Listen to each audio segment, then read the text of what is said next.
Alhamdulillah acara kita sukses dan penuh barokah ya. Semua itu berkat doanya seluruh jamaah, berkat ketulusan dan niatnya jamaah manakib semuanya, sehingga Allah membela. Cuacanya terang ya, siangnya nggak panas ya, malamnya nggak hujan, luar. Makanya sekarang nggak usah lama-lama ya, saudara langsung pikir aja ya. Jangan, masih rindu, masih rindu. Alhamdulillah ya, cerita aja dah ya. Iya. Assalamualaikum warahmatullahi wabarakatuh. Waalaikumsalam. Bismillah, alhamdulillah, assalatu wassalamu ala rasulillah, wa la hawla wa la quwata illa billah. Syukur kepada Allah, salawat dan salam senantiasa kita aturkan kepada junjungan kita baginda Nabi Muhammad SAW. Semoga syafaatnya beliau senantiasa Allah limpahkan kepada kita beserta keluarga. Dan juga barokahnya kedua orang tua, barokahnya mertua, barokahnya guru, barokahnya ulama-ulama Allah, aulia-aulia Allah, wabil khusus barokah karamat Sultan Aulia Syekh Abdul Qadir Al-Jailani radhiyallahu an. Allah limpahkan, Allah berikan, Allah curahkan kepada kita, keluarga kita, anak cucu kita, fid dunya wal akhirah. Sebab itu semua sehingga keluarga besar kita menjadi keluarga yang selamat dunia, selamat akhiratnya. Dan juga anak cucu kita Allah muliakan di dunia, Allah muliakan akhirat. Al-Fatihah.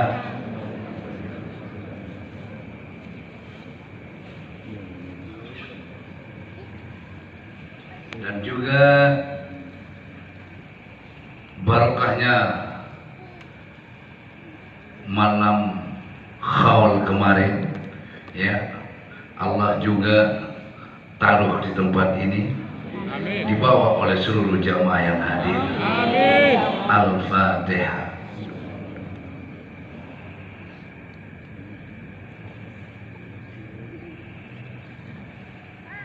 Alhamdulillah, dari tahun ke tahun hall kita tidak pernah sepi ya. Sepi enggak? Pernah ngelihat pengajian kayak kemarin? Pernah nggak? Pernah lah di tempat ini ya.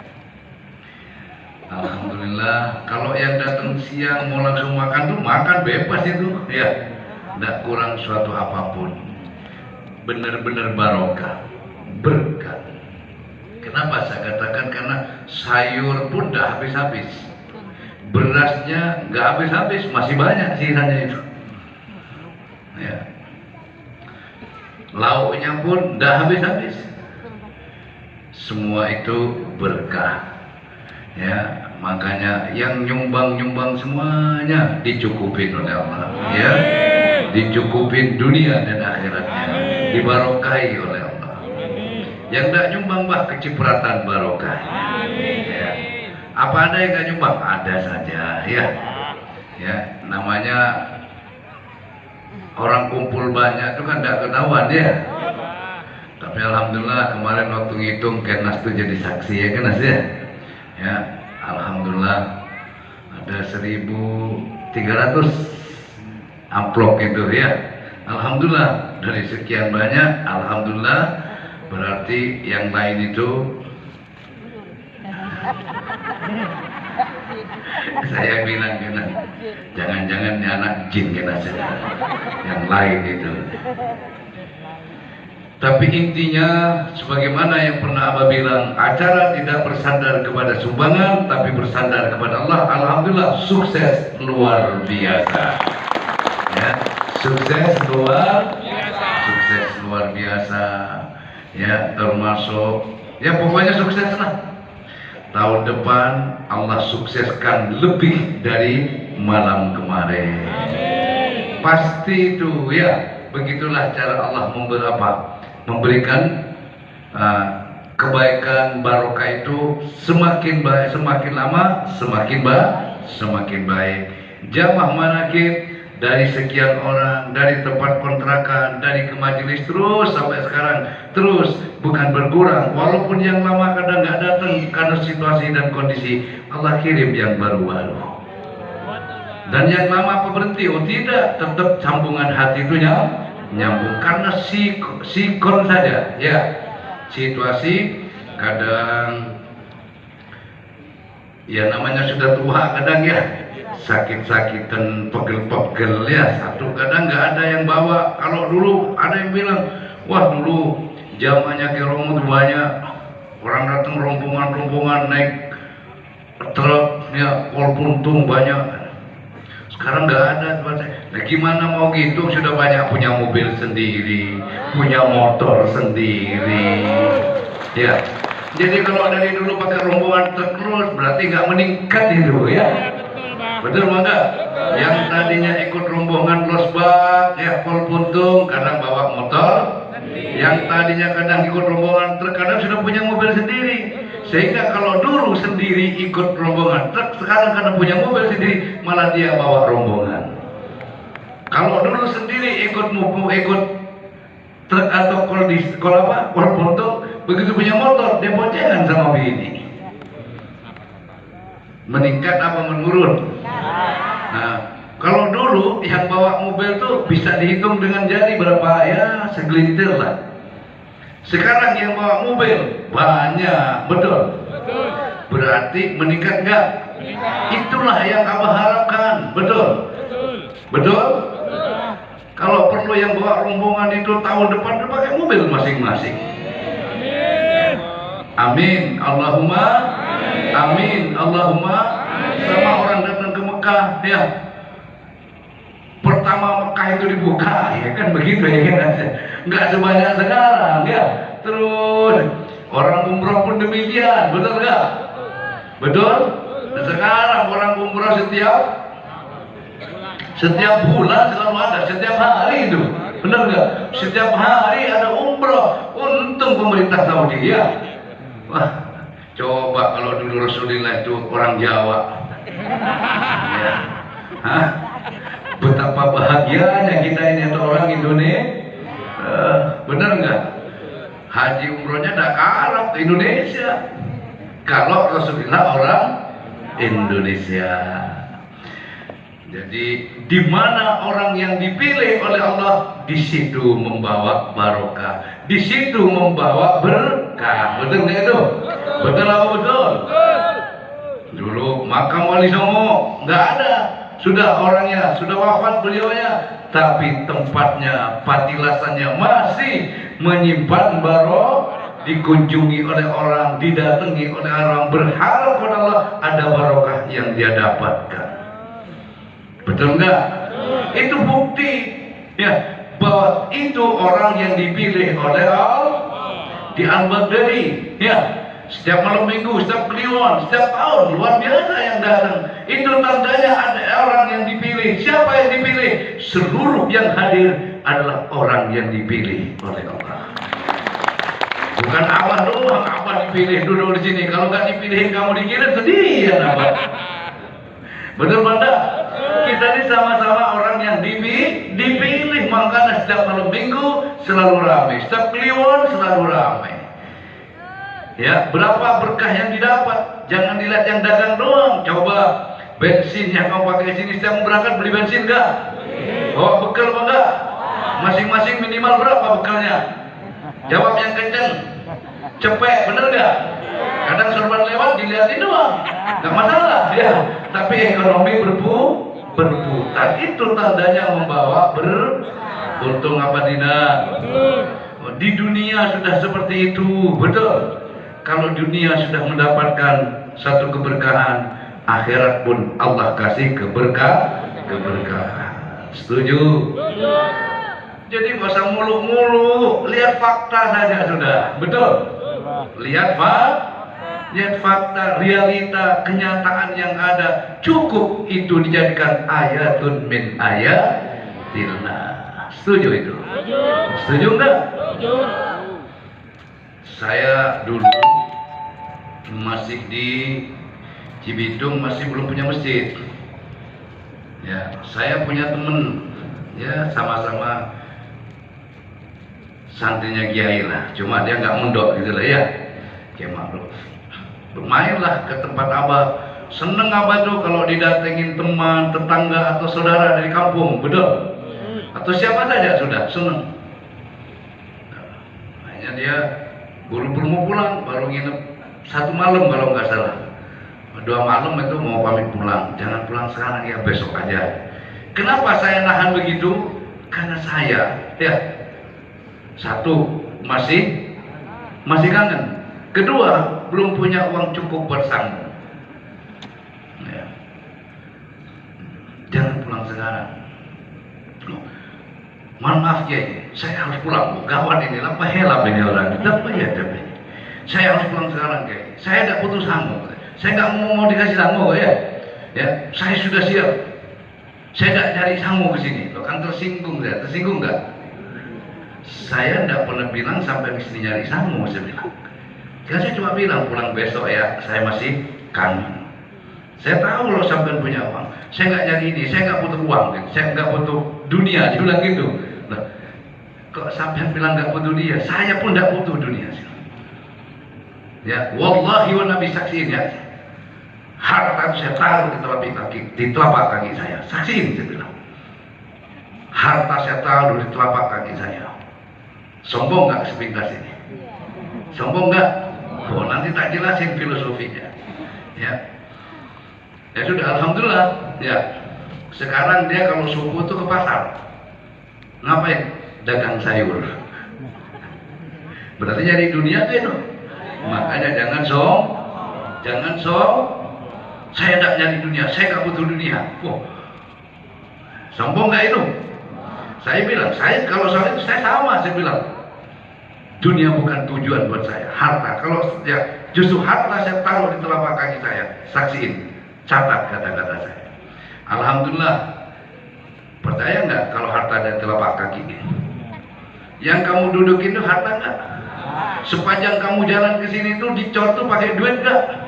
Nyata nggak omongan saya? Nyata nggak? Harta taruh di telapak kaki. Kalau harta taruh di telapak kaki, semakin tinggi hartamu, semakin mudah engkau melihat kanan kiri kamu. Tapi kalau harta esoon, kata orang Madura, tahu esoon? Esoon itu junjung, disungki. Semakin banyak hartanya, semakin berat kamu melongo. Menoleh pun kamu semakin kaku, takut hartanya tumpah. Paham sudah? Harta jangan kamu taruh di otak kamu, ya, jangan kau taruh di kepala kamu, tapi taruh di telapak kaki kamu. Pikirkan bagaimana mendapatkan harta untuk menjadikan tatakan kaki kamu. Supaya apa? Kamu lebih dekat kepada Allah, supaya tak terhalang antara kamu dengan kepada Allah oleh hal. Betul pada? Coba kalau harta diginiin, jalan saja gini. Kenapa? Takut tumpah. Tapi kalau harta ditindih ini, semakin tinggi hartanya, semakin terlihat kamu kepada tetangga kanan kiri kamu. Semakin terlihat kepada orang lain yang tidak mampu kamu itu. Semakin belas asih kamu kepada orang lain. Betul? Betul? Semakin mudah kalau dipanggil saudara kamu. Semakin mudah kalau dipanggil, misalnya Kenas, siapa? Coba pakai gini. Assalamualaikum Kenas. Apa ya? Faham sudah? Sombong apa anda itu? Sombong nggak kalau begitu? Tidak, harta jangan kamu taruh di kepala, tapi harta kamu taruh di telapak kaki kamu. Supaya apa? Tidak terhalang kamu. Kemana kau justru juga semakin bersih kaki kamu dari kotoran-kotoran dunia ini. Kalau harta nggak ditaruh telapak kaki, mohon maaf ya.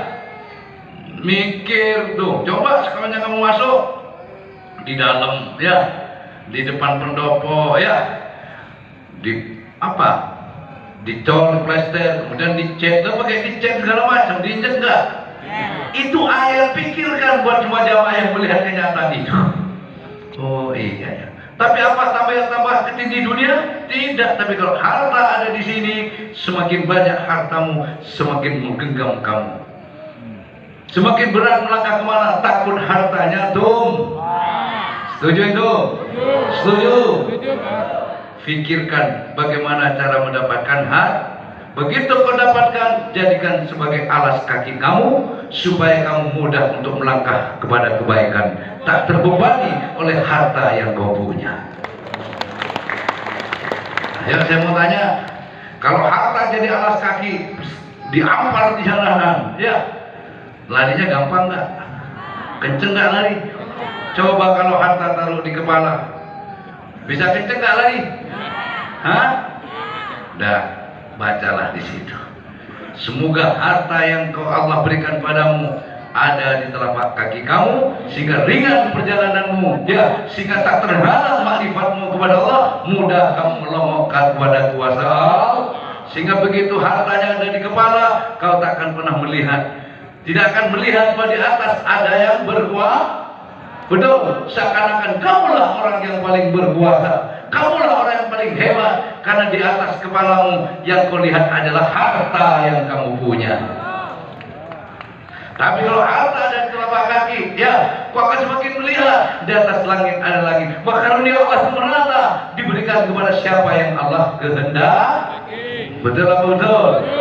Dengan harta ada di telapak kaki, kau tidak akan mudah memandang sebelah mata kepada orang lain. Setuju? Hidup jamaah mana ke? Luar biasa, luar biasa. Kalau harta ada di kepala, berat rasanya. Tapi kalau harta ada di telapak kaki, mudah kamu mau ditendang kemana saja. Setuju? Setuju? Wa mal hayatad dunya illa mata'ul ghurur. Ya, tidak kujadikan kehidupan dunia melainkan hanya permainan belaka atau tipu daya. Betul apa betul? Jangan tertipu, sudah tahu penipu, kok taruh di kepala, habis kok ditipu. Taruh di telapak kaki. Tapi jangan diartikan kamu punya uang taruh di sepatu, bukan begitu.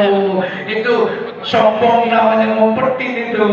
Ya, ini hanya filosofi, betul. Betul?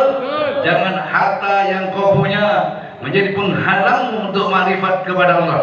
Harta yang kau punya jangan menjadi penghalang kamu untuk melihat kepedihan dan kesusahan orang lain. Harta yang kamu punya jangan menjadi penghalang kalau kamu berbagi kepada siapa yang Allah kehendaki. Setuju? Hidup jamaah mana ke? Luar biasa, luar biasa. Saya tadi itu ke Kerawang cari apa namanya ya? Cari kerak-kerakan itu buat sendal, buat yang dapur itu. Karena nggak ada barangnya jadi inden. Ya udah yuk sekalian ke itu. Nyusul Habil tuh sama Uus. Mobilnya mogok. Pakai apa? Nanya Pak, bukan teran, masa teran mogok? Bukan, apa namanya? Ya, panter itu. Ternyata sudah hanya kita makan bakso deh, lapar. Nah, terus ada tukang becak itu 2 orang, sama-sama Iqbal tuh. Saya pakai celana doreng pendek, terus pakai kaos kutang, rambut dikit, pokoknya seneng aja lah, enjoy hidup itu, ya, enjoy aja. Terus itu saya nanya, rame Pak naik becak? Enggak, ya. Bisa, saya aja seharian belum dapat katanya. Yang satunya dapat berapa? 20.000 katanya. Udah ngobrol lama, terus saya kasih uang nih Pak, sambil cepet-cepet. Oh, terima kasih, kayaknya saya kenal ini ya. Siapa Pak? Kayak Abah Romo. Oh bukan. Bukan. Tanya Gus Iqbal, bukan. Iya dulu saya suka hadir, tapi kalau pas di mana hadir gitu loh. Jadi hadir, jadi misalnya saya ada di Sangkali itu hadir, oh di Kerawang deh hadir, gitu. Suka hadir saya. Mirip sampean itu, Abah Romo, rambutnya panjang gitu. Ya, terima kasih Pak, kalau mirip Abah Romo, alhamdulillah, mirip Abah Romo, makasih Pak, makasih. Hebatnya Abah Romo tuh gitu. Dulu tetangga saya itu ngaji bawa becaknya hilang. Terus kata Baru, jangan usah khawatir, saya ganti itu, diganti. Itu hebat, gak ada kiai ganti becak hilang. Yang ngajinya nggak bawa becak ya, becaknya nggak hilang. Nah, saya diem aja. Begitu mau pulang, Pak, saya tambahin gocap nih, karena sampean ngedoain saya sama Abah Romo, saya tambah sampean gocap lagi. Terima kasih, terima kasih. Iya bener, mirip sama Abah Romo. Ngotot yang begitu mirip. Berarti dari dulu, dia dulu kan, terus tidak pernah datang ke kan sekarang Abah Romo pindah ke Dengklo, nggak tahu tempatnya saya katanya. Ya pokoknya Dengklo itu, saya juga hadir juga Pak, cuma paling sebulan sekali. Saya bilang, bagus Abah Romo, entah saya mau datang, Dengas Dengklonya mana? Ya pokoknya tanya Dengas Dengklo, saya pikir tahu tuh, banyak yang tahu. Bener mirip sampai itu sama Abah Romo. Berarti kan sudah, berarti kalau belum pernah kesini, ya berarti sudah lebih dari 10 tahun ya. Udah 13 tahun. Ya, lebih berarti ya. Bahkan saya sebab belum bangun di sini kan sudah jarang saya pengajian di luar. Saya tanya, pernah datang ke dulu waktu di Wapalangan kan Abah Romo di Bekasi? Belum. Cuma saya kalau di Kerawangan tuh hadir saya. Berarti muka saya gak jauh beda dong dengan dulu. Saya berpikir begitu. Berarti masih muda ya. Nambah lagi Pak. Jadi, iya berarti kalau dulu itu hampir tiap malam saya selalu hadir. Berarti kalau dulu tiap malam, berarti masih usia berapa ya dia? Masih muda. Berarti kalau saya dipandang kayak Abah Romo, berarti masih muda Pak. Kata saya, iya ya benar, itu baru nyadar saya itu. Hidup jamaah lagi. Luar biasa, luar biasa. Makanya jiwa tuh harus selalu semangat bersama Allah. Apa membuat hidup ini loyo? Wong kita sebatas menjalani hidup ini. Betul? Hidup ini terasa berat, beban karena merasa kita yang bisa menyelesaikan masalah hidup ini. Ya berat, benar nggak? Punya istri satu, ya anak satu, merasa kita yang mencukupi, ya lemah. Coba pasrahkan ke Allah, tapi jangan tidur melulu, jangan salah paham, ya. Ya punya udah siapa kata Allah lah anak, bagaimana Allah sudah ada rezekinya, tidur melulu ya, bangun-bangun nggak ada bini kamu. Minggat. Jadi langitnya jalan, buminya jalan, betul enggak? Betul. Dunianya jalan, akhiratnya jalan. Jadi jangan ada yang diding. Nah, itulah keseimbangan baru. Ya, kalau ibaratnya main ayunan itu, ya, kalau cuma sebelah ini kan nggak bisa main. Tapi kalau kanan kirinya sama-sama ngisi kan enak ya, walaupun terkadang di bawah tapi enak ya, nanti naik lagi ke atas selalu. Jadi tapi kalau sebelah kan jumplang. Setuju? Setuju. Dunianya saja ya tidak bagus, akhiratnya saja juga tidak bagus, betul nggak? Karena bekerja untuk dunia itu bagian dari sunnatullah, betul nggak? Betul? Nah, itu. Setuju? Harus seimbang. Kok abang nggak kerja? Loh, kalau saya kerja pabrik nggak cukup ngasih makan 5 orang. Betul? Ada pekerjaan bagian masing-masing.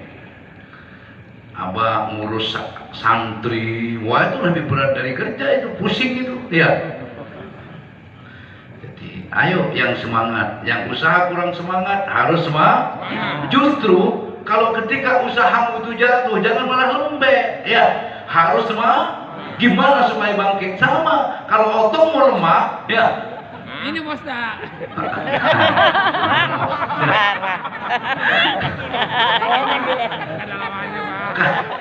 Kalau otongnya lemah jangan dibiarkan, harus usaha. Benar kan gitu kan? Kalau diusahakan, saya yakin pasti walaupun pelan-pelan akan bangkit. Ntar bangkit. Pernah bangkit, Pak. Tapi kalau begitu itunya kamu lalu kepikiran putus asa, itu malah tambah nggak bangun dia. Harus ada usaha.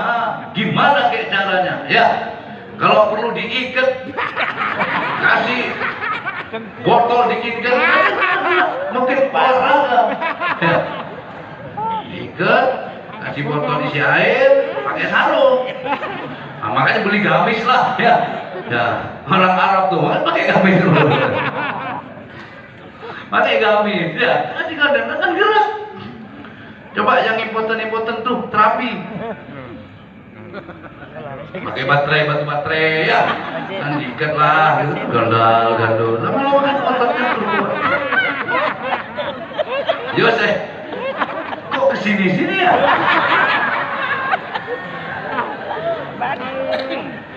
Nah, bener tuh anak ya, kalau digendong dulu lama jalannya. Ya, kalau dibiarin aja jalan, bangun dititak-titak tuh cepet jalannya ya. Jadi kali ada yang kurang semangat itunya, ya perlu otot-ototnya dilatih. Ya, dilatih. Pagi tahu ayam petarung. Ayam pagi-pagi mandi air hangat, digosok. Sama mandi pagi dipelut pakai air hangat. Ntar sore perut pakai air hangat sambil tong bangun tong. Saya yakin nanti bangun itu ya. Tergantung ada usaha ya. Barulah Allah akan kasih ya karunia-Nya. Oh iya ya kan. Karena udah menyerah dengan keadaan. Dibagi.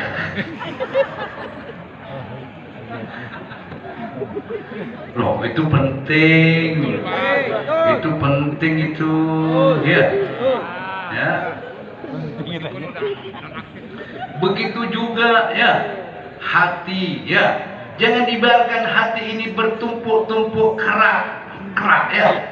Karat jangan gosok tiap hari ya. Maka selalu diingatkan kepada Allah, kalau ada kotoran nempel dibersihin lagi, sehingga hati tidak sampai mengeras. Kalau hati sudah mengeras, ya sulit sudah untuk menerima masukan yang baik itu. Tapi kalau hati lembut, hati lunak, ya apapun masukan yang baik pasti akan tumbuh di tempat itu. Ya, sama dengan tanaman lah ya, apa tanah, kalau tanah itu gembur penuh humus, apapun yang dilempar pasti tumbuh ya. Maka jadikanlah hati ini ya hati yang betul, jangan ada iri ya, jangan ada dengki, jangan ada ujub sombong ya, takabur jangan ada ya, dan selalulah bersyukur kepada Allah. Hidup jamaah manakib luar biasa. Abah dan seluruh keluarga besar mengucapkan ribuan terima kasih kepada jamaah ya, seluruh jamaah manakib tanpa kecuali ya, atas suksesnya ya acara haul kemarin. Semoga almarhumahnya dari seluruh jamaah para sesepuh-sesepuhnya, leluhurnya yang telah tiada, Allah ampuni dosa-dosanya, Allah luaskan alam barzahnya, Allah tempatkan dalam barisan orang-orang yang dicintai oleh Allah. Sebab kita yang cinta kepada Syekh Abdul Qadir Jilani, Allah akukan leluhur kita, orang tua kita, kakek, nenek, buyut kita, semuanya saudara kita yang telah tiada, sebagai santrinya Syekh Abdul Qadir Al-Jilani radhiyallahu, sebagai umat baginda Nabi Muhammad sallallahu alaihi wasallam. Syamul Fatihah.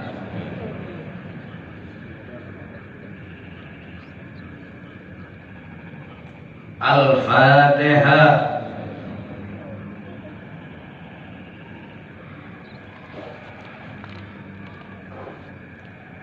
Alhamdulillah, sekali lagi jamaah Abah sampaikan ya, harus penuh semangat, bangun dan bangkitlah dari kenyataan ya. Apapun kenyataan hidup ini jangan membuat kamu lemah. Apapun kenyataan hidup yang kamu alami jangan membuat kamu putus asa. Betul? Karena wala tayasu min ruhillah. Betul. Janganlah kamu berputus asa dari mengharap rahmat Allah. Ingat, Putus asa itu apa bahasa Qurannya ini? Tai asu. Ya, wala tai asu. Jelek amat kalimat itu. Betul kan ya? Betul kan? Itu wala tai asu. Kalau kata orang Jawa itu tai asu itu ya. Jadi orang yang putus asa itu ya begitu. Tai asu. Loh, Quran ada yang bilang orang putus asa itu tai asu. Kan wala tai asu mirrohillah. Betul. Janganlah kamu putus asa dan mengharap rahmat Allah, karena tiada berputus asa dan mengharap rahmat Allah kecuali kaum yang kafir, kaum yang kufur, kaum yang tak percaya bahwa Allah itu ada, kaum yang tak percaya bahwa kuasa Allah itu ada, pertolongan Allah itu ada. Orang yang putus asa, orang yang tidak percaya kalau kuasa Allah itu ada, orang yang tidak percaya bahwa Tuhan Allah itu ada. Kalau kamu betul beriman, jauh dari putus asa. Setuju? Setuju? Hidup jamaah manakib. Luar biasa, luar biasa. Tadinya malam ini mau pakai video tron juga saya, biar kayak malam minggu kemarin gitu ya. Untung saya nggak pakai. Alhamdulillah. Nah, disitulah wahai jamaah, jangan pernah berputus asa. Bangun dan bangkitlah dari kenyataan. Apapun kenyataan hidup yang kamu alami saat ini, ya, jangan berputus asa karenanya. Bangun dan bangkitlah. Yakini sepenuhnya bahwa Allah itu ada. Yakini sepenuhnya bahwasanya kun fayakun, ya Allah itunya. Kun jadilah fayakun, maka jadi. Kalau Allah sudah berkehendak, apa yang akan terjadi? Kalau kata Kisah tadi, sekalipun kamu keturunan orang rakyat yang paling susah, rakyat jelata, kaum apa, kasta terendah, kalau Allah menghendaki orang itu jadi raja, jadi. Betul? Betul apa betul? Makanya saya kemarin anak abah tua dari Miras itu di Swa itu, saya mau bikin cerita pendek, tapi referensinya dari Anak Lumpur Menggapai Matahari. Jadi referensi dari Anak Lumpur Menggapai Matahari. Sudah baca kan ya? Terus nanya, Mbak, kenapa Anak Lumpur Menggapai Matahari? Apa maksudnya? Wah, ini pertanyaan bagus. Bukan berarti saya bilang bukan itu cerita Anak Lumpur itu, Nduk, saya bilang bukan berarti Abah dulu seperti itu sekarang jadi. Bukan. Anak lumpur itu artinya di samping Abah dulu anak orang susah. Jadi walaupun kita dari orang yang paling susah sekalipun, kasta terendah sekalipun, jangan pernah berputus asa untuk punya harapan bahwa kita bisa memberi manfaat kepada banyak orang. Betul? Betul? Matahari kan memberi manfaat, menerangi kepada banyak orang, memberi manfaat kepada makhluk di dunia ini. Artinya apa? Kita, siapapun kita, walaupun kita orang susah, jangan pernah kamu putus harapan. Kita punya anak, kita punya cucu. Betul? Betul apa betul? Mintakan kepada Allah, ya, agar anak kita, ya, bermanfaat untuk banyak orang. Kalau orang sudah memberi manfaat kepada banyak orang, berarti orang itu orang berhasil, orang yang sukses. Setuju? Setuju. Setuju? Faham artinya ya? Menggapai matahari artinya bercita-citalah kamu setinggi langit untuk bisa beri manfaat kepada banyak orang. Berpikirlah bagaikan angin yang tak pernah alias tak pernah berputus asa. Sesulit apapun, kalau angin itu, ya, kalau nggak ada celah, muter dia, ya, enggak. Tapi begitu ada lubang sedikit saja, walaupun hanya selubang jarum, pasti akan masuk angin dari lubang itu. Artinya, kalau kita berpikir seperti angin yang tak pernah diam, kita tak pernah merasa lelah. Kita tak akan pernah berputus asa, walaupun kita dihadapkan kepada kesulitan apapun, kita akan punya satu keyakinan bahwa dengan kun fayakun Allah, dengan kuasa Allah pasti ada jalan. Dengan satu keyakinan, fa inna ma'al usri yusra, dia akan cari di mana jalan keluar itu pasti ada. Keyakinan itu yang akan mengatakan, betul. Lalu berakhlaklah kamu atau bertingkah lakulah kamu seperti air yang mengalir. Air selalu mengalir kepada tempat yang rendah. Betul? Betul? Air tidak pernah menyakiti orang. Ya, air justru di mana air mengalir selalu memberikan kehidupan di situ. Tapi jangan sekali-kali membuat air itu marah. Kalau air sudah marah, maka tidak ada yang bisa menolong dari marahnya air. Pemadam kebakaran, ya nggak bisa. Betul, kalau air sudah marah, ya tunggu sampai redam sendiri itu marahnya air. Ayo coba, oh ini banjir, bisa banjir. Ayo bagaimana caranya menghentikan banjir? Tidak bisa, sampai banjir itu sendiri akan surut. Artinya marahnya air surut hilang dengan sendirinya. Tidak bisa dihentikan kalau air sudah marah. Paham maksudnya? Dan tsunami itu ya. Ini hanya sebagai filosofi aja ya. Istilah berakhlaklah seperti air. Artinya selalulah rendah hati kepada siapapun. Ya, selalu punya sopan santun kepada siapapun. Setuju? Kalau kita sudah baik, kita sudah ngalah, sudah masih diinjek kepala, ya taruh dulu tuh yang namanya sabar, ambil goloknya gitu. Kita sudah minta maaf, sudah nunduk-nunduk, masih diludahin kepala, betul? Hah?